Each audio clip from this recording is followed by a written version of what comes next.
प्यारे साथियों नमस्कार। लॉ पेपर की तैयारी तो सभी लोग करते हैं। मेजर लॉ खासकर एलएलबी करने के बाद जब जुडिशरी की तैयारी करते हैं तो IPC, CrPC, evidence act, CPC and constitution बच्चे ज़्यादातर पढ़ते रहते हैं।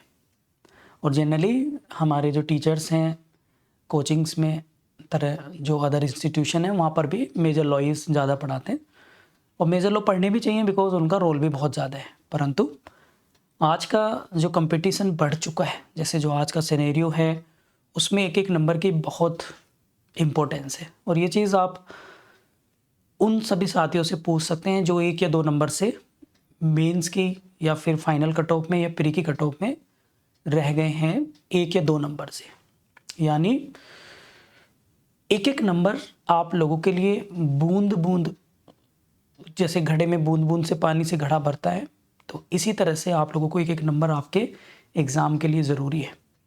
मैंने शुरू में कहा था कि मेजर लॉ तो सभी पढ़ते हैं या फिर करंट अफेयर को ज़्यादा पढ़ लेते हैं बच्चे, लेकिन 9 माइनर एक्ट अब आपके सिलेबस में ऐड हो गए हैं तो हम इनको भी इग्नोर नहीं कर सकते हैं। 9 माइनर एक्ट को लेकर एक सबसे बड़ी उलझन ये आई है कि जनरली जो सभी लोग सोच रहे हैं कि यार इतने सारे एक्ट कर दिए, इनको याद कैसे रखा जाए, इनकी enactment date, enforcement date, total कितने सेक्शन। यहाँ तक कि मैं ये बताना चाहूँगा कि most of the candidates who are preparing for UP judiciary, उन्हें इनके नाम तक भी याद नहीं होंगे, पूरे नाम।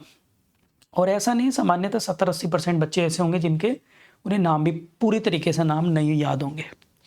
उसके पीछे कारण है कि इसके पीछे अचानक से 2022 में ये सिलेबस में ऐड हुए और इनकी इतनी इम्पोर्टेंस उससे पहले तो नहीं थी। लास्ट ईयर 14-15 नंबर के प्रीलिम्स में आए थे, हो सकता है इस बार 25 नंबर तक आपके प्रीलिम्स में आए, बट मेंस में इनका काफ़ी रोल रहा था। वही मेंस में 75 मार्क्स के लास्ट ईयर जो हैं आए थे।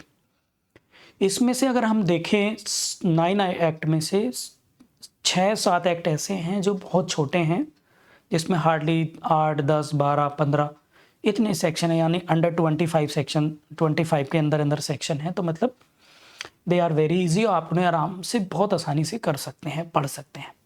देखो, जब हम कोई चीज़ नई पहली बार पढ़ते हैं तो कन्फ्यूजन तो रहता है, शुरू में थोड़ा अटपटा लगता है, बट यदि हम थोड़ा सा लॉजिकल पढ़ें, थोड़ा सा स्मार्ट तरीका अपनाएं, थोड़ा और बेहतर तरीके से पढ़ें, बार बार एमसीक्यू प्रैक्टिस और बार बार रिवीजन करेंगे तो चीज़ें हमारे याद होने लगती हैं।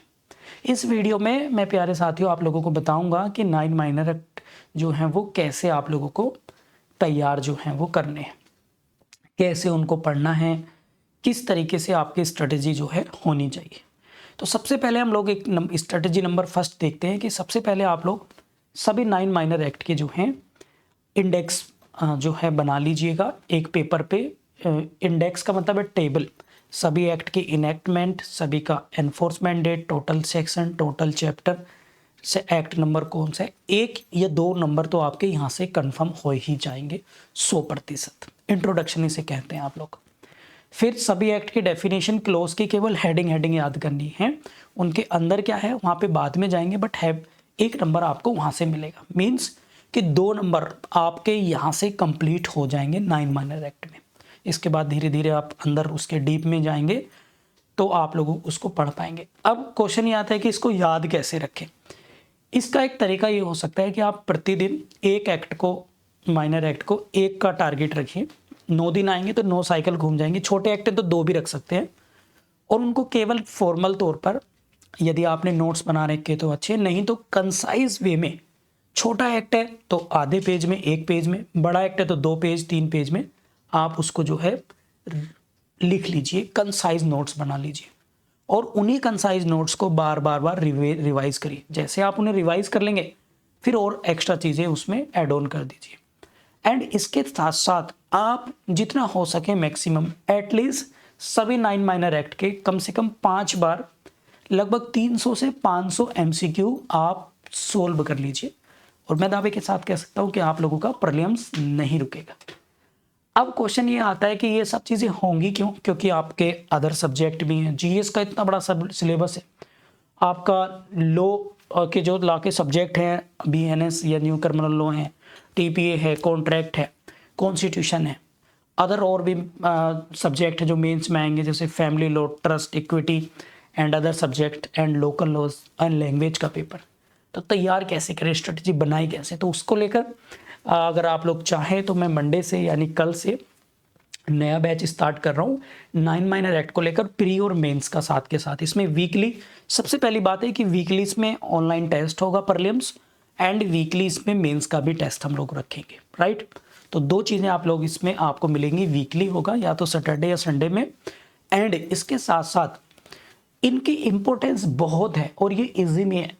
आप सब लॉ बैकग्राउंड के हैं तो इनको जल्दी से कैचअप भी कर लेंगे और अच्छे से स्कोर भी कर सकते हैं। तो इनकी इम्पोर्टेंस बहुत है भाई, प्री में भी मेंस में भी। मेंस में लास्ट ईयर 75 मार्क्स के आए थे और प्री में 14-15 नंबर। अगर अच्छे से इन्हें पढ़ लेते हैं तो देखो जीएस में क्या है ना, आप सोच नहीं सकते कि कहाँ से कितना आएगा, लेकिन 9 माइनर एक्ट में तो आप सोच सकते हैं कि आएगा तो इसी में से आएगा, ठीक है। तो कुछ चीज़ें मैं आप लोगों को दिखा देता हूँ। जैसे हम लोगों ने ये डोवरी प्रोहिबिशन एक्ट है, तो हमने इंग्लिश मीडियम के कुछ इस तरीके के नोट्स हम लोगों ने बना रखे हैं जो आप लोगों को थोड़ा सा इजी रहेगा। और हमने बहुत सारी चीज़ें जो हैं हाईलाइट भी कर दी हैं। अगर हम हाईलाइट की बात करें तो हम लोगों ने जैसे जहां हमें लगेगा तो हम लोगों ने उनको कलरफुल कर दिया है। ये इंग्लिश मीडियम में है, हम लोगों ने हिंदी मीडियम में भी बनाए, और साथ ही के साथ जैसे पर्सन विद डिसेबिलिटी एक्ट है ये, तो हमने सबके एमसीक्यूज भी फ्रेम करे हैं फॉर द प्रीलिम्स एग्जाम। तो आप लोग यहाँ से जो हैं देख सकते हैं, ठीक है। इस तरह के एमसीक्यूज हम लोगों ने देखे, इंग्लिश मीडियम में है और ये हिंदी और इंग्लिश दोनों मीडियम में है। दहेज प्रतिषेध अधिनियम का ही एमसीक्यूज हैं, तो हम लोगों ने एमसीक्यूज भी हैं, बाइलिंगुअल में भी हैं, इंडिविजुअल्स भी हैं, हिंदी में भी इंग्लिश में भी। इसके साथ साथ हम लोगों ने क्या करा है कि इसी के साथ साथ हम लोगों ने हिंदी में हैंड रिटन नोट्स आप लोगों के लिए बनाए हैं। जैसे आप लोग देख रहे हैं पूरा चार्ट सिनॉप्सिस बना के, एक्ट नंबर क्या है, एनेक्टमेंट डेट क्या है, लागू कब हुआ, धाराएं कितनी है, टोटल बेस पूरा, ताकि आपको प्रीलिम्स में एक चीज़ भी नहीं छूटे। और हमने इसमें और चीज़ें क्या करी हैं, अगर आप लोग देखेंगे तो एक एक सेक्शन को हमने ब्रेक कर करके लिखा है यहाँ पर। जो हिंदी मीडियम वाले बच्चे वो देख सकते हैं, एंड हमने लेटेस्ट केस भी इसमें जो है इंक्लूड करें। आप देखेंगे 2020 का केस है अरुण वर्सेस उत्तर प्रदेश राज्य का, एंड पांडुरंग शिवराम का कवातकर वर्सेस महाराष्ट्र राज्य 2001 का।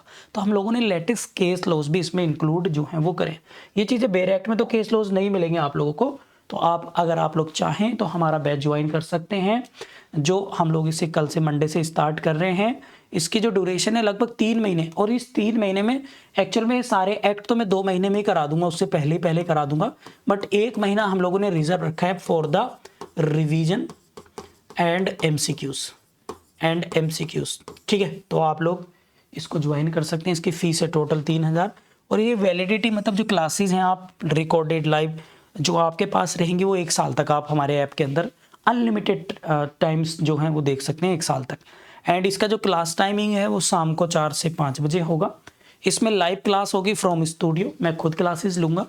रिकॉर्डेड क्लास आप एक्सेस कर सकते हैं, चाहे जितनी बार देख सकते हैं। प्रॉपर नोट्स मिलेंगे जैसे आपने देखे, टेस्ट सीरीज लगभग 300 प्लस एमसीक्यूज हम इन सभी 9 माइनर एक्ट के आप लोगों को इसमें देंगे।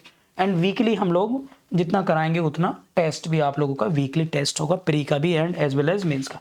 ये बैच जो है प्री और मेंस दोनों पॉइंट ऑफ व्यू से है, तो आप लोग चाहें तो प्यारे साथियों इसको जो है ज्वाइन कर सकते हैं, एंड इस बैच के माध्यम से आप लाभ ले सकते हैं। अब कौन कौन से एक्ट है जो हम कराएंगे, ये एक्ट है आपका maintenance welfare of parents senior citizen act 2007, person right of person disability with disability act 2016, dowry prohibition act, protection of women domestic violence act, women at work place, ये वाला कराएंगे, and pre conception pre Natal diagnostic technique act, medical termination pregnancy act, indigent representation of women act, protection of child from sexual offence act यानी POCSO act.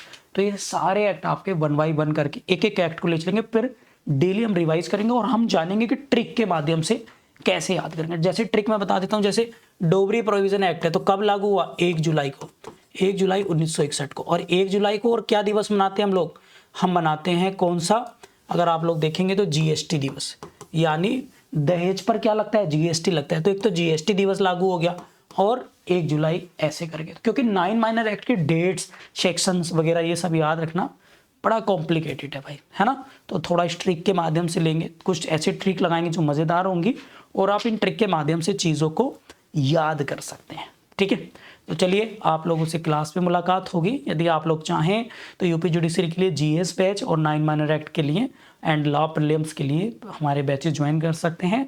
और जल्दी हम target for IQ पे test series भी launch करने वाले हैं UP judiciary के लिए, तो आप लोग चाहें तो टेस्ट सीरीज भी ज्वाइन कर सकते हैं। चलिए मिलता हूँ नेक्स्ट क्लास में। Thank you.